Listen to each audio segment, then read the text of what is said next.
En el capítulo anterior platicamos con la maestra María Eugenia Heredia acerca del movimiento, cómo se vive y se experimenta en el día a día, y en el episodio de hoy vamos a tratar cómo es la profesionalización del movimiento. Esto es cuando vemos alguna facilidad en un niño que puede tener una habilidad para nadar, para bailar, para hacer taekwondo, y encontramos una posibilidad de que se pueda dedicar a ello. Pero no solo es que haya talento y la facilidad, necesitamos de algunos ingredientes más que hoy escucharemos cuáles son. Educación Consciente, el podcast que te acompaña a educar en conciencia. Vamos a partir en este nuevo episodio que tiene que ver con la profesionalización del movimiento cuando llega un niño a las clases de danza, de karate, de natación y dice, no, es que tiene una facilidad para moverse muy grande. Y entonces despiertan esta idea a los papás de decir, puede ser una gran estrella, un gran atleta, un gran artista porque tiene facilidad en esta primera infancia. Y ahí, ¿cómo percibes tú que trabajas en escuela de danza, que tienes la profesionalización de la danza como este eje conductor de lo que haces? ¿Cómo observas estas dinámicas en los papás? ¿Cómo aparece esto? Claro, pues mira, Clau, lo que me comentas me lleva a pensar como dos caras de la moneda, ¿no? Por un lado, creo que es muy importante detectar estos casos, ¿no? Porque sin duda hay personas en el episodio anterior que grabamos, creo hacíamos un poquito referencia a esto, sin duda hay personas en las que esta integración del sistema nervioso central, periférico, orientado al movimiento, se desarrolla de manera destacada, de manera óptima, de manera incluso muy temprana, ¿no? Y si bien para quienes somos especialistas en trabajo con el movimiento es muy evidente cuando esto está frente a nosotros, desde luego también puede serlo para quien no se especializa en eso, ¿no? Y dice, es que tiene mucha facilidad. Sin embargo, ahí creo que hay un riesgo, ¿no? Y empecemos por ahí. Creo que cuando esa percepción la tiene una madre, un padre, una persona que está como muy involucrada con esa pequeña persona en la que se observa esta característica, a veces esta percepción puede estar muy influenciada, desde luego, primero, pues por la visión que se tiene de esa persona mediada por el afecto, ¿no? Yo amo a mi hijo y entonces es maravilloso en todo. Y no necesariamente. Este puede ser un escenario. Otro escenario puede ser que estas personas involucradas con los niños tienen como referencia de una facilidad para el movimiento, quizá su propia experiencia o quizá su observación basada en la comparación con otro niño, con un vecino, con un primo, con no sé. Y entonces, ¿qué tan real es esto? Creo que es una pregunta que vale la pena plantear y que ahí es donde probablemente vale la pena tomar la opinión, el punto de vista de un especialista, sobre todo cuando muy tempranamente se empiezan a observar como estas predisposiciones, estas facilidades, como un potencial para desarrollarse dentro de una profesión que involucra el movimiento como materia prima, ¿no? Y por otra parte, yendo todavía más allá, me parece que vale la pena en este punto preguntarnos incluso qué tan pertinente es como orientar a una persona hacia una especialidad, hacia una cierta gama de actividades en una edad muy temprana, simplemente porque muestra cierta facilidad o cierta disposición o cierta organicidad en su movimiento.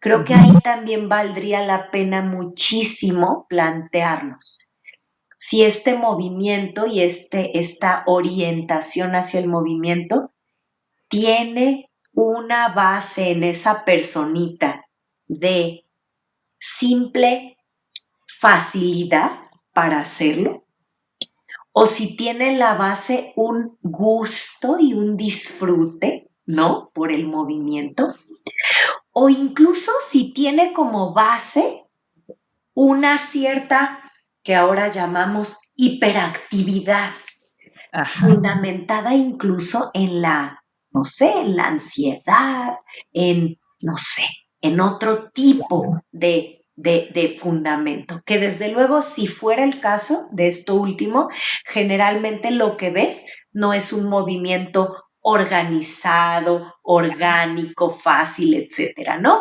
Pero a Sí, veces incluso pasa que los cuidadores, los padres dicen, no, no, no, es que lo que necesita es moverse, porque se mueve sí. todo el tiempo. Pero entonces, qué importante, ¿no? Creo observar todo esto que intento ir construyendo. Primero, como, bueno, sí, se mueve orgánicamente, se mueve fácilmente, tiene una orientación hacia el movimiento, pero ¿quién o con base en qué juzgo que esto existe? Y por otra parte, ¿cuál es el fundamento de ese movimiento? La simple facilidad, el disfrute o la Ujú. ansiedad, ¿no? O Para la ansiedad. entonces empezar quizá a tejer ideas alrededor de la pertinencia de acercar a esas personas pequeñas, porque hablamos de infancia, ¿no? Al movimiento y a distintas expresiones, ¿no? Que puede tener el movimiento. Me parece muy, muy, muy valioso lo que nos dices, porque además nos das una perspectiva muy clara de estos tres agentes que fomentan el movimiento. El episodio anterior hablábamos de los límites del cuerpo, ¿no? O sea, hay un límite físico en donde el cuerpo te dice, hasta aquí llegué. Y que esto puede llegar a ser frustrante dentro de una carrera de bailarín, dentro de un deportista, en donde muchas veces te impone, los límites de tu propio cuerpo te imponen. Y aparecen muchos discursos que tienen que ver con que una lesión me dejó fuera del fútbol o una lesión aparece y me limita de la experiencia de ser un profesional de danza, de deporte, de lo que tenga que ser, en donde ya se vincula también con una parte emocional, en donde muchas veces vemos los límites de nuestro cuerpo, de nuestra mente también, porque lo veo, por ejemplo, mucho en los giros, ¿no? O sea, la gente que hace carrera en danza, cuando llegas a un punto donde hay que girar en puntas, ya puede ser tan imponente la Amenazador. idea, Uh-huh. amenazador, que dices, mejor ya no, mejor ya lo dejo aquí, ¿no? Y cómo todo este manejo del profesional del movimiento puede hacer que una carrera sea exitosa o que una carrera se venga para abajo. En tu experiencia, que trabajas en grados en donde ya un cuarto, quinto año de ballet, hablándolo ya en carrera, pues ya impone, ya es un lugar en donde los retos son muy grandes. ¿Cómo tú ves que tiene que ser el manejo y esta parte ya vinculada también con la parte emocional? ¿Cómo funciona ya ahí, en esos niveles? Realmente, a lo largo de los años que yo llevo, pues dentro de la danza clásica, como docente ahora hace muchos años, me parece que algo que es fundamental tener en cuenta es si esa disposición, facilidad organicidad, gusto por el movimiento, está acompañada de una vocación para la especialidad que se elija. Es decir, porque ahí en principio detectamos esta predisposición al movimiento y luego pues hay una amplísima gama para las personas kinestésicas, ¿no? Para desarrollarse profesionalmente. Entonces, estamos hablando, como bien mencionabas, desde deportes, danza de diversos tipos. Mencionábamos en algún momento hasta cuestiones que tienen que ver con la fisioterapia, diferentes formas de rehabilitación, la terapia a través del trabajo corporal. O sea, los caminos son múltiples y las implicaciones de cada uno de estos caminos, tanto para el cuerpo físico como para el cuerpo en un sentido más holístico, ¿no? Que implica historia, emociones, relaciones con el entorno y con las personas. Creo que es sumamente importante desde la elección de la especialidad y el desarrollo formativo dentro de la que se elige, estar constantemente revisando que realmente esa predisposición inicial, esa facilidad, podemos llamarla de diversas maneras, vaya acompañada de una vocación. ¿Y qué me parece importante destacar en lo que significa la vocación? Proviene del vocablo, de un vocablo que significa llamado, ¿no? Entonces, realmente la persona tendría que sentirse llamada a hacer eso que elige. Creo que esto es fundamental. Y luego ver realmente si esta predisposición al movimiento, este cuerpo físico, como dices, con sus límites, ¿no? Porque un brazo va a llegar hasta cierto punto, la resistencia de un atleta va a llegar hasta cierto punto, la rapidez se va a desarrollar, pero va a llegar hasta cierto punto. Ver si todo esto te va acompañando, ¿no?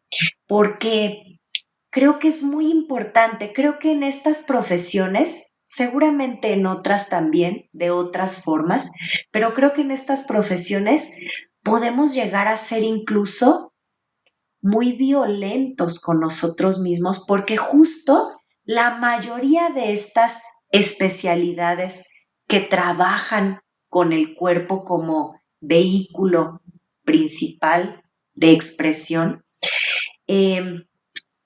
se centran en técnicas, en movimientos, en condiciones que definitivamente son extra cotidianas. Es decir, llevamos al cuerpo más allá de los límites para los cuales naturalmente, biológicamente, está creado, está construido.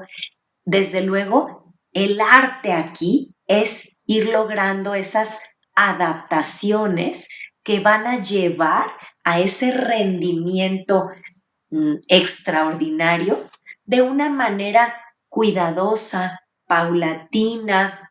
Justo pienso yo en este diálogo permanente entre esta predisposición, este cuerpo físico, emocional, relacional con sus potenciales y sus límites y esta vocación. Yo creo que quienes tenemos el privilegio, yo me asumo así, ¿no? Muy privilegiada de trabajar con personas, en principio a partir de su dimensión física, pero entendiendo que ese cuerpo tiene todas estas otras dimensiones que estamos mencionando y por lo tanto, pues trabajar con personas, ¿no? Entonces creo que cuando tenemos este privilegio de especializarnos en conducir estos procesos, guiarlos.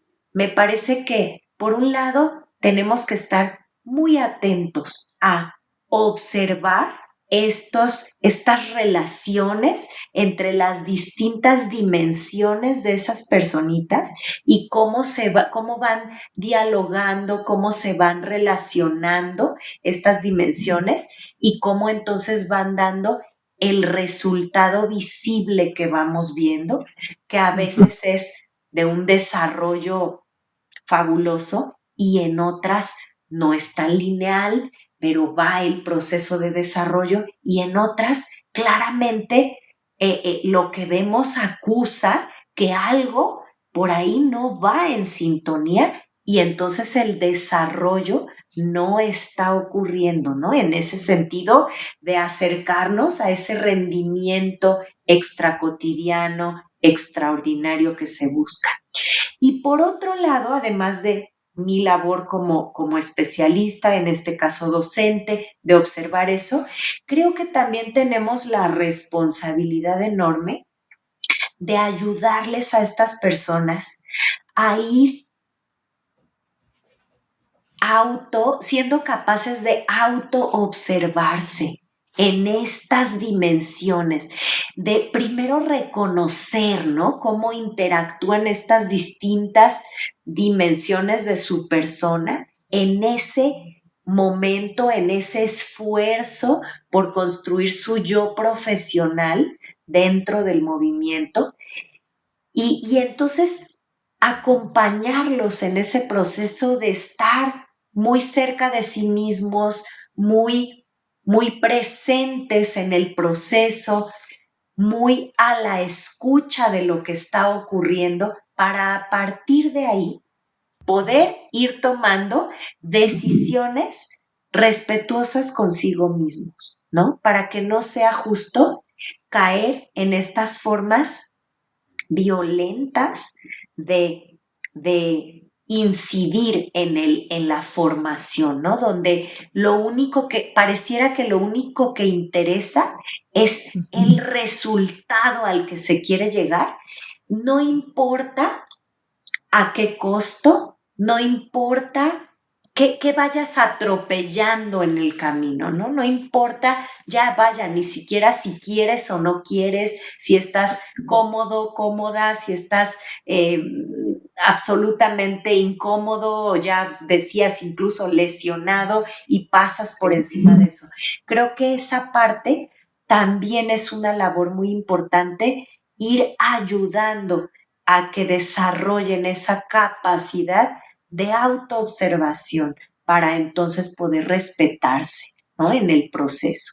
No consentirse, porque es duro. El trabajo con el cuerpo siempre es exigente, tomando en cuenta lo que decíamos, ¿no? Que lo queremos llevar a un lugar extraordinario, pero, pero aún así me parece fundamental ese respeto, porque vayamos a lo básico, si no lo respetas, lo destruyes y si lo destruyes, entonces ya no tienes materia prima, ¿no? Para entonces construir lo que quieres construir a nivel de una profesión. Sí, sí, totalmente. Y en esa palabra clave que usaste que se llama vocación, queda completamente enlazada la idea de ver que poco a poco se va moviendo un niño y que en un principio la decisión es del papá, pero cuando llegan a este espacio, ya la decisión corresponde al individuo, a la persona,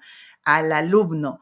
Ya esa vocación la va a defender el alumno. Y muchas veces solemos ver ejemplos que papá y mamá están defendiendo la profesión, pero casi siempre va a llegar este espacio en donde el alumno va a poder decir, ¿sabes qué? Creo que por aquí no voy.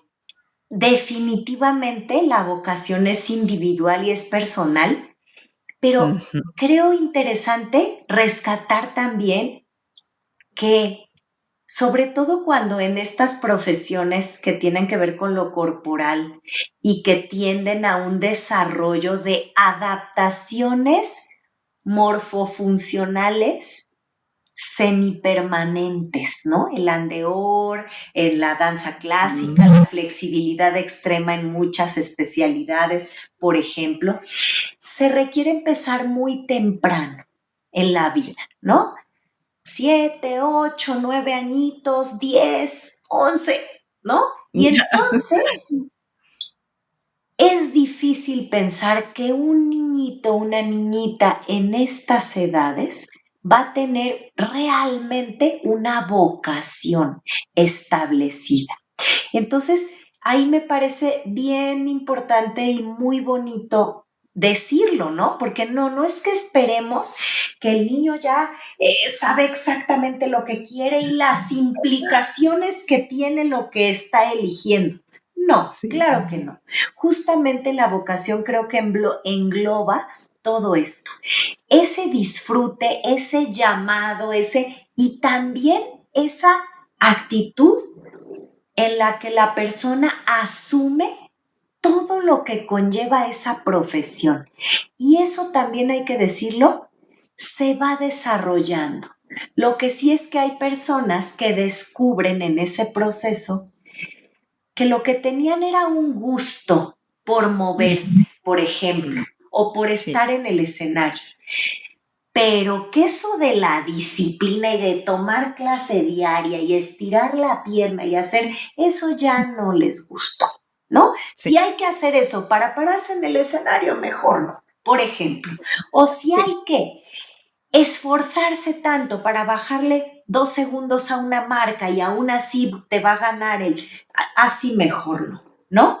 Entonces, creo que ese solamente tener presente que la vocación también es procesual, que se va desarrollando y que justo en ese sentido, qué importante ese cuidado, esa observación, ese respeto a los procesos de cada persona. y creo que aquí otra cosa que puedo añadir a la fórmula y que me encantaría que nos expusieras este tema es las metodologías, ¿no? O sea, el ser un conocedor del cuerpo te habilita para poder ofrecer herramientas a los estudiantes de cómo mover el cuerpo, qué posibilidades tiene, todo esto que tiene que ver con la biodinámica.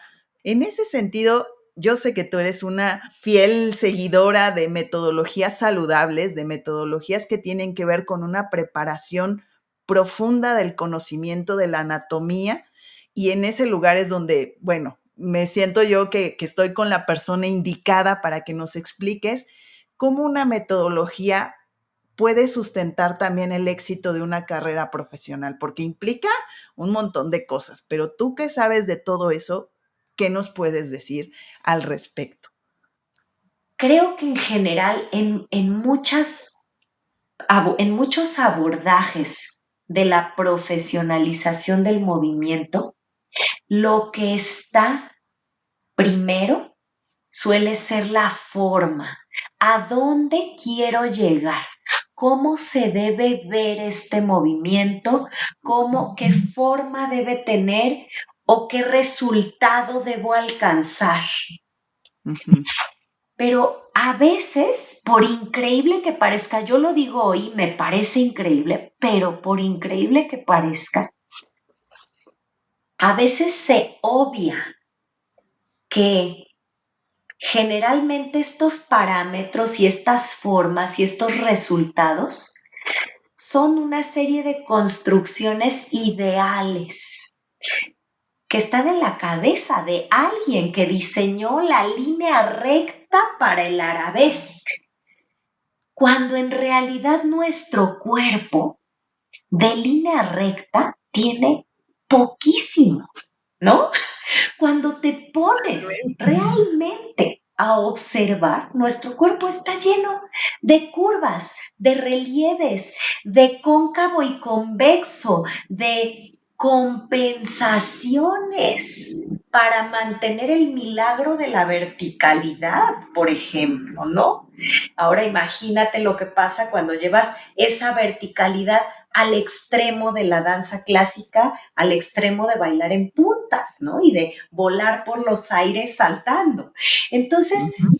Pues a mí me fue cada vez, poco a poco fui buscando herramientas, como te decía, personales. Desde luego en mi formación de base docente tuve un poquito de kinesiología y le agradezco muchísimo a mi maestra Sonia Fernández, aprendí muchísimo, pero bueno, cumplía una función de una asignatura en una formación de como maestra de danza, ¿no? Entonces, poco a poco fui buscando, me causaba mucha curiosidad ver, por ejemplo, cómo dice la metodología que debe ser un gran plié, pero cómo una persona que se acuesta boca arriba y tiene rana completa. ¿Qué pasa cuando hace un demi-plié y está completamente en Z, pero luego flexiona más y abre completamente? ¿Qué pasa? No entiendo, ¿no? ¿Y qué pasa con otro que es más cerradito,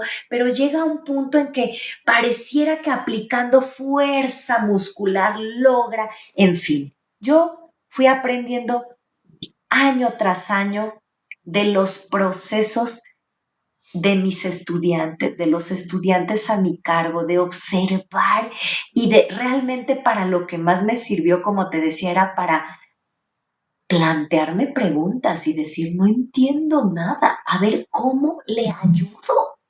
Porque Ajá. mentira que simplemente a la second es a la second. No, para alguien es a la diagonal aquí, para alguien aquí, para alguien aquí, y para alguien los 180 grados en los pies se construyen en la coxofemoral y para otro con ayuda de la rodilla y otro tiene una movilidad en el tobillo, pero entonces saber qué tan riesgoso es que lo esté haciendo a este nivel y cómo, en fin, era realmente, no era, es, para mí es cada grupo, cada persona, una cajita de sorpresas en el mejor sentido, ¿no? De decir, a ver, ¿cómo le ayudo a organizar su cuerpo de manera sana, eficiente y que poco a poco se vaya acercando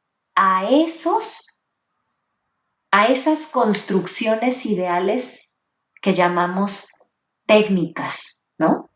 Y que al final también tienen una eficiencia en su, una lógica propia en su construcción. Es maravilloso, ¿no? Creo yo cuando lo empiezas a entender de esta manera más amplia. Y bueno, en esa búsqueda, la verdad es que yo tomé un diplomado en entrenamiento deportivo especializado y luego he tomado muchas clases de yoga he buscado mucho, y de pilates, y he buscado herramientas y libros, y por ahí me topé alguna vez con un libro maravilloso que se llama Acondicionamiento Físico para Bailarines, de Eric Franklin. Y a partir de ahí yo empecé, bueno, sí, el método de acondicionamiento físico incorpora unas ligas y unas pelotas muy particulares porque no son demasiado duras, no son demasiado suaves. Yo empecé a explorarlo leyendo el libro y tratando de reconstruir el ejercicio y luego entonces empecé a buscar en línea qué es esto. Me inscribí al boletín y me di cuenta entonces de que hay todo un método llamado método Franklin, ¿no? Yo dije, bueno, a ver, ¿qué es esto? Y empecé a explorar. Y bueno, ahora estoy certificada como educadora dentro del método Franklin. En el nivel 1 son 3 niveles, estoy actualmente cursando el segundo nivel. Y he descubierto un mundo ahí, Clau, porque es un método de aproximación al trabajo corporal, cualquier técnica que sea, o incluso diría yo, antes de cualquier técnica. Es un método de aproximación, te decía, al trabajo corporal, al movimiento, desde un fundamento científico, por un lado, que eso me parece muy valioso, porque hay muchos métodos que tienen mucha base en lo experiencial, ¿no? Y no le estoy restando valor, pero al final esto, cada cuerpo es diferente, y entonces lo experiencial, lo individual, lo que hizo el creador del método, tiene aplicación exacta en tanto te parezcas a ese modelo, ¿no? Entonces, Sí, sí. este método, con esta orientación científica que va a cómo de hecho está el cuerpo construido, cuál es su morfología y cuál es su función sana. Se centra, eso me parece poderosísimo también, se centra no en las patologías, ¿no? No en lo que te duele, lo que no está funcionando, sino justamente en cuál es el mejor uso del cuerpo, cuál es el correcto desde el punto de vista biomecánico y morfológico, ¿no? Anatómico, biomecánico, morfológico.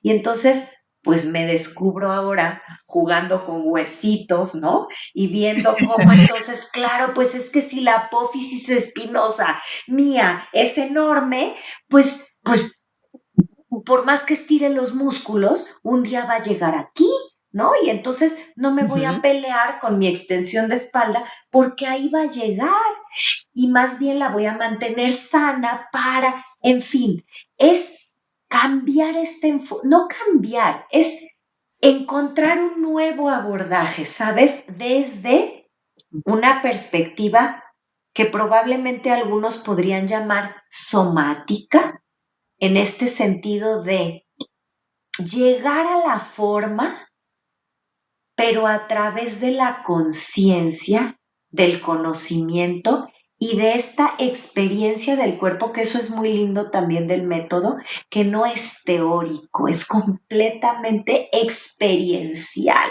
¿no? Sí, sí entiendes, lo ves, lo estudias, conoces el nombre, pero luego lo sientes y ves cómo se mueve y cómo se mueve en el otro. Y entonces esto sí me ha dado a mí una posibilidad de abordar la enseñanza de la danza y la verdad, cualquier otra posibilidad de movimiento desde otro lugar, desde un lugar mucho más consciente, mucho más respetuoso y como decías al principio de esta sección, completamente orientado a la salud, al bienestar, al respeto de la integridad.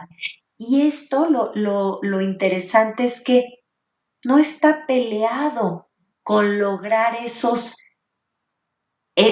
niveles extraordinarios de los que hablábamos que se busca construir en las profesiones que trabajan con el cuerpo. No está peleado. Es justo cómo puedo llegar ahí de una manera más respetuosa, más amable, más consciente, ¿no? Y por lo tanto, seguramente garantizarme una carrera más sana, una carrera más larga e incluso una post-carrera, una vida post-carrera más sana, más feliz, a fin de cuentas, ¿no?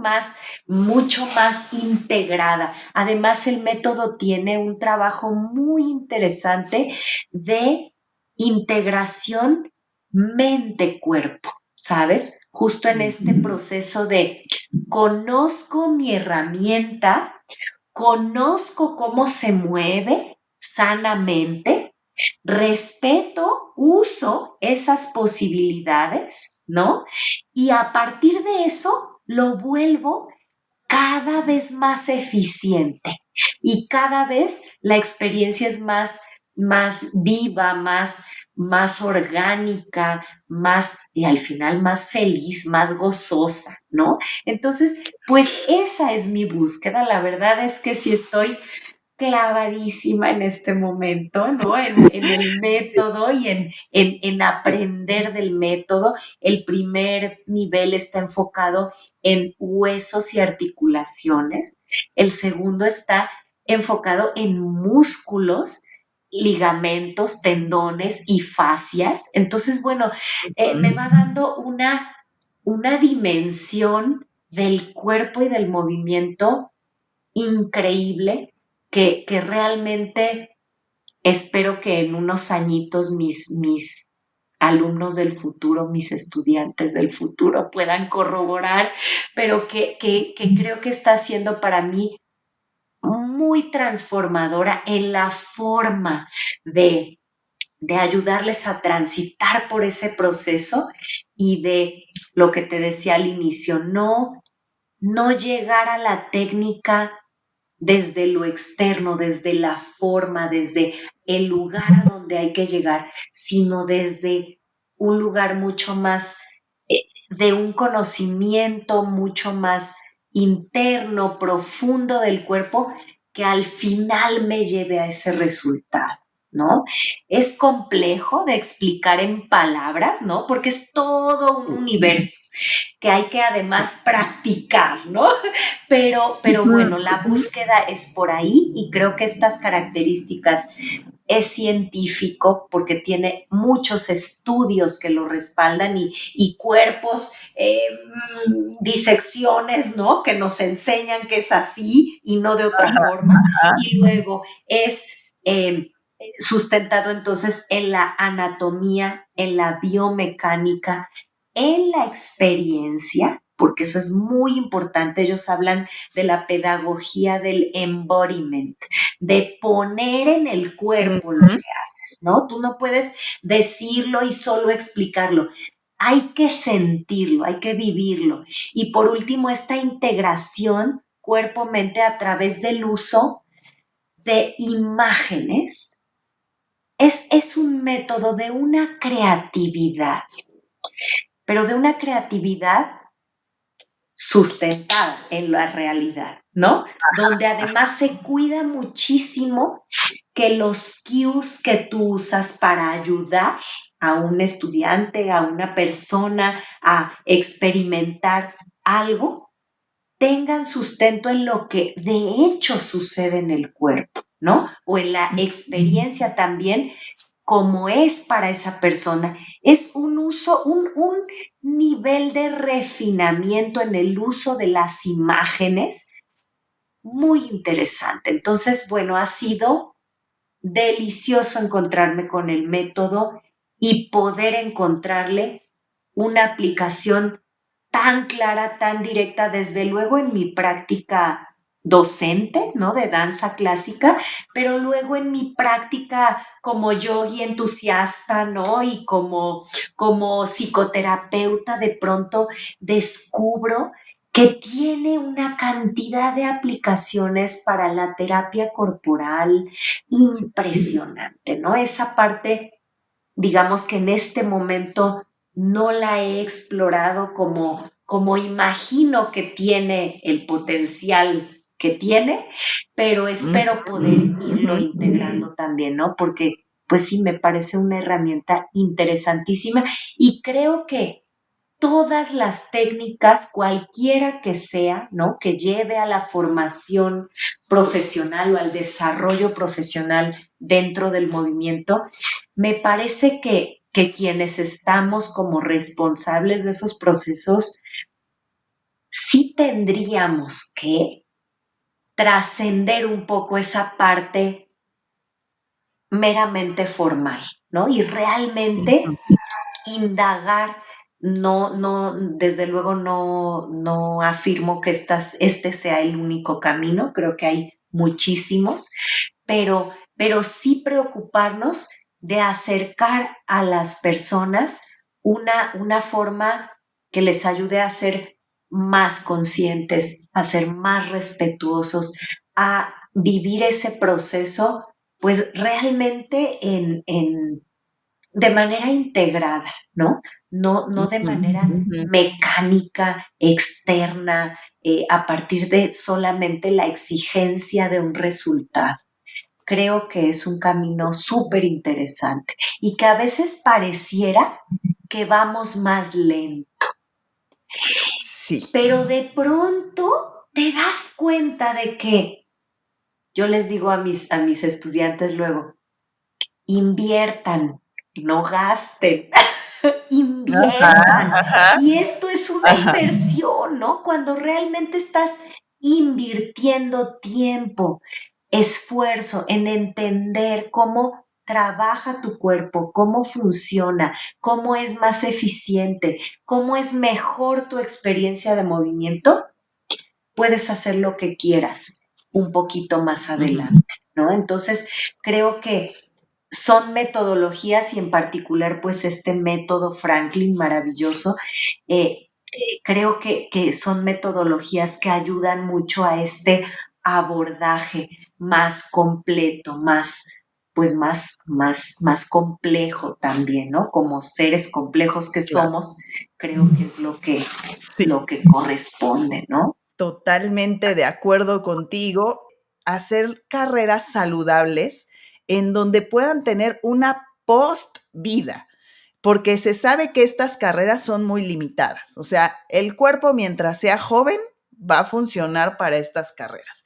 Pero ¿qué pasa con la longevidad del cuerpo humano? O sea, finalmente sabemos que vamos a llegar a edades más avanzadas y decimos, ¿y ahora qué voy a hacer? Ya no voy a estar bailando en un escenario, pero ahora quizás tenga que enseñar o quizás tenga que diseñar ropa para bailarines o quizás tenga que hablar sobre alimentación de deportistas.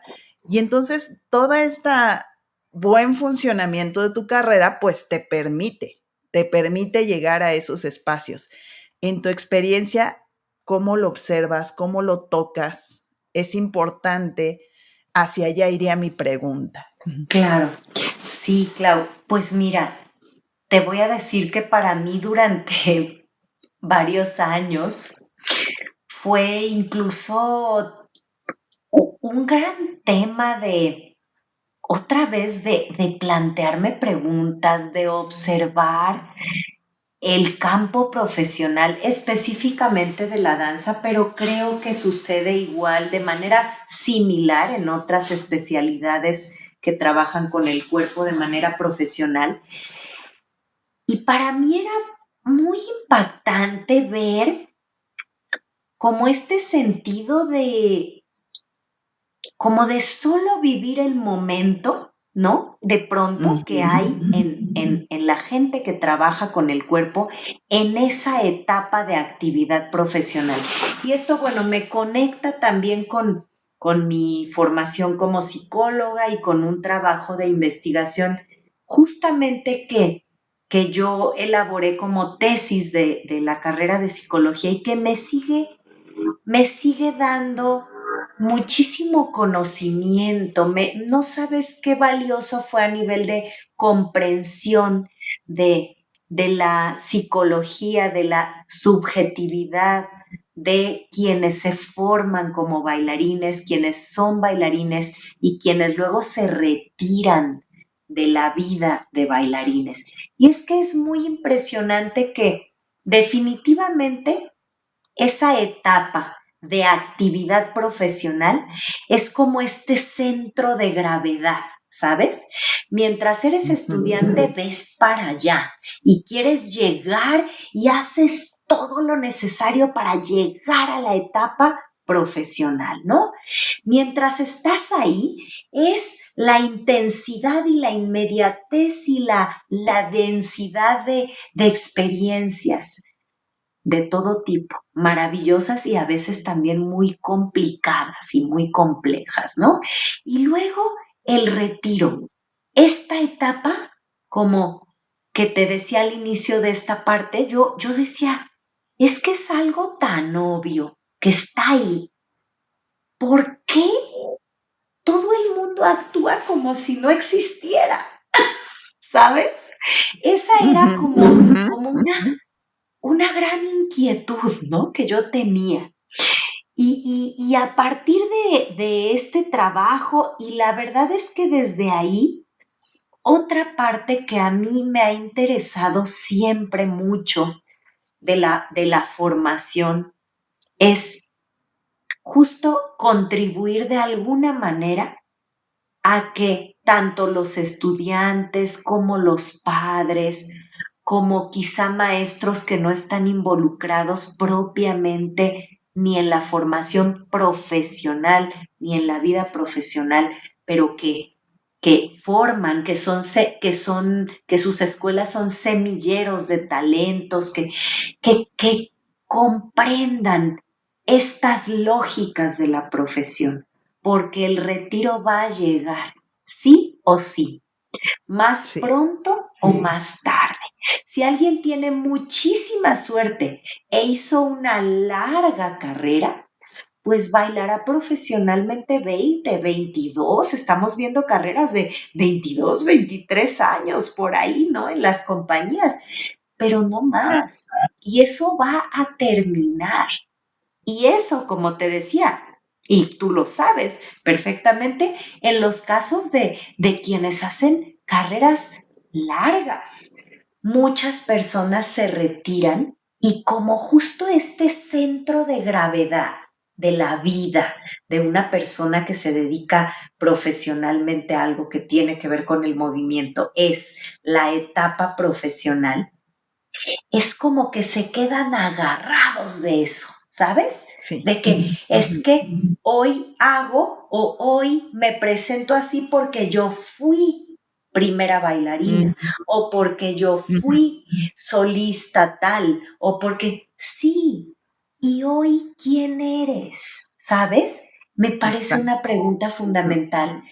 Justo darnos la oportunidad también cuando tenemos esta forma de vida de actualizarnos. Y claro que esa experiencia y ese pasado y esa actividad profesional forma parte de quién eres hoy, pero el valor de lo que haces hoy no necesariamente está en eso que fuiste, también se construye hoy, o hay los casos inversos, ¿no? Donde la gente no se siente suficiente porque solo fui del cuerpo de baile, pero Ajá, eres una maestraza, eres un exacto. super diseñador, pero entonces se siguen sintiendo patito feo porque en su cabeza no llegaron a lo que sí tiene valor. Creo que Sí, esa es otra parte muy importante de este retiro, ¿no? Que sea un retiro donde haya un ejercicio de actualización personal profundo de quién eres y de cómo te vas a proyectar y cómo te proyectas en ese que será el hoy en el retiro, ¿no? sí, la identidad, esa no se pierde, ¿no? Puede ser médico, puede ser lo que tú quieras ser, pero tu identidad, tu esencia humana, el ser, permanece. Y eso creo que es la enseñanza con la que me deja este episodio, que ha sido completo de punta a cabeza y que percibo que todo esto puede ayudar a que la gente no vea las carreras del movimiento o de la profesionalización del movimiento como seres que nada más mueven el cuerpo, sino que hay todo un proceso mental, académico, que sustenta lo que estamos viendo en pantallas, en escenarios y donde lo veamos, ¿no?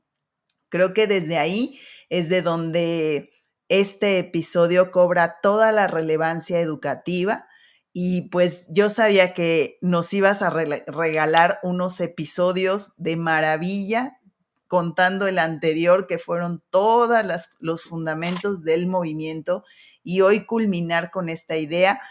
Yo de verdad estoy sumamente agradecida, Maru, muy honrada de que hayas aceptado la invitación, de que hayas compartido toda tu experiencia docente y todo lo que conlleva esto. Y pues te agradezco infinitamente poder compartir y difundir esta información. Yo te agradezco a ti, Clau, no solo la invitación, sino el esfuerzo que haces por aportar de esta manera tan linda, pues, a nuestra comunidad, a nuestro mundo. ideas, experiencias que ojalá sean valiosas. Y seguramente no hablo por las mías, sino por lo que haces en general, que seguramente serán muy valiosas para muchas personas. Y pues muy honrada de estar aquí. Muchísimas gracias. No, gracias a ti, Maru, y de verdad que esto va, quiero poner como ese primer cimiento de que esto empiece a salir y a difundirse, y creo que lo vamos a lograr en estos nuevos espacios que se están abriendo y materializando. Así es que muchísimas gracias, Maru, por todo. Gracias, Clau. Educación Consciente, el podcast que te acompaña a educar en conciencia.